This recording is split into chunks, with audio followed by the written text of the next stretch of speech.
My name is hanspetermeyer, and I'm talking with Ryan Boyd, fineartbartending.ca. Now, Ryan, while we're talking, can you make me up a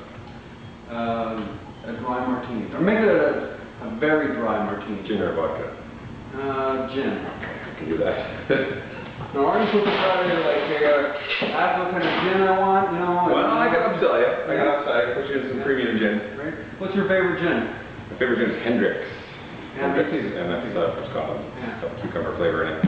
And the rose pepper. Rose pepper. I love Hendrick's gin. Yeah. People either love it or they just hate it. Really? It's not something that people are neutral on. Yeah. So what's the difference between a dry martini and a very dry martini? The less vermouth, there's only 2 ingredients in a martini, vermouth and gin or vodka. And the less vermouth you put in, the drier the martini becomes. So we can take it right down to a little spritz of vermouth. So if you were making a Hendrick's martini, what kind of vermouth, like how much vermouth would you put in? Well, for a very dry martini, I would put just drops of vermouth in. Right. Yeah. And a super dry martini, I would even put a little scotch in there just to make it smoky and kind of burnt. Great tasting, yeah. Oh, that's good. Yeah. So you've been bartending for a while? I have. I've been bartending for about 15 years. What got you into the industry? Well, when I was 18, I did 1 day of construction. And I did not like that at all.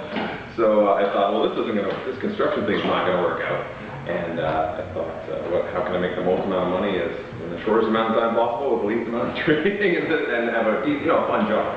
And this is what I came up with. I mean, for me, initially I got into the industry because it was just the best money I could make.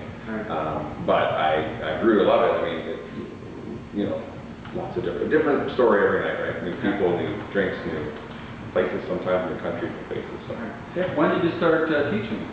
I started teaching right when I turned 19. I started sort of assistant teaching this flair bartending seminar I previously attended, and helped sort of grow that company, and ended up teaching flair bartending, which is the bottle flipping and the Tom Cruise stuff. Right. Never get a chance to teach them that later on. Sure, yeah. I ended up teaching that all over the world in seminars and stuff like that, videos. And, yeah. Cool. Yeah, cool. So, in those 15 years, I mean, people's drink tastes come and go. I mean, there are some classics, I guess, that would stick around, but when you're working at clubs, I imagine the real trends. So in clubs, you'll learn a new drink every weekend, almost, yeah. But people are from, oh, can you make me this? Every weekend, oh, what's in that? I ask you. You can't know them all. I mean, there's thousands of drinks in the world, and you just cannot know every recipe. So, as long as you have a good base and a good foundation, then you can sort of, that's kind of like this, but a little bit different. Okay, so when you started 15 years ago, what was a popular drink? The Cosmopolitan was just like really coming into popularity. All the Sex and the City girls were drinking it on TV and just introducing it to the world, and they were kind of popular, but then that just took it to the mixed martini went to a whole new level as a result of that show almost. Oh yeah? Yeah, a bit of it. Yeah. And what's one of the oddest drink trends you've seen? People trying to make their friends throw up on their birthdays. Oh, yeah. God. Yeah, it's my friend's birthday. I'm trying to make him throw up.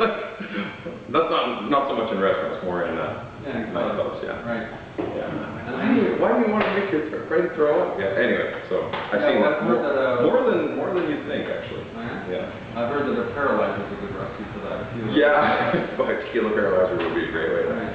So why is that? What's in a paralyzer that affects the tummy? I think just the combination of all. I mean, if you're just drinking a paralyzer or two, it's nice. But if you're drinking tequila and rye and Sambuca and combining it with all sorts of things, and then you have that milk, I don't know, something about it that it doesn't really sit well.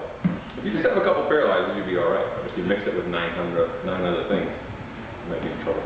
So what's popular right now? Because like you work in a bar. Yeah, I work in a bar now. You're still working in clubs, as well as teaching, and so what's popular now in 2009? I would say the biggest thing that's going on right this second is handcrafted cocktails, where you're taking sort of interesting ingredients like basil or fresh mint or like fresh oranges, and you're muddling them up in a glass, and you're making an absolute sort of handcrafted cocktail.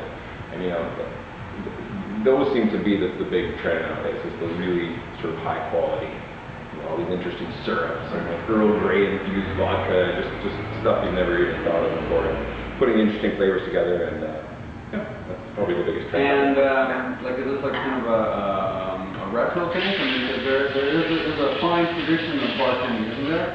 Or is this? Yeah, but this is even on another level with just how fresh the ingredients are. Yeah. Like, literally, I mean, you go into some of these craft cocktail bars now, and it's like a salad bar back there, and they're cutting open cantaloupes and muddling it and squishing it over this. It's amazing what they're doing. Okay. Yeah. And my drink is ready? It is. Well, with that, thank you very much. It was wonderful I will talking to you. Yeah. Salute. Cheers.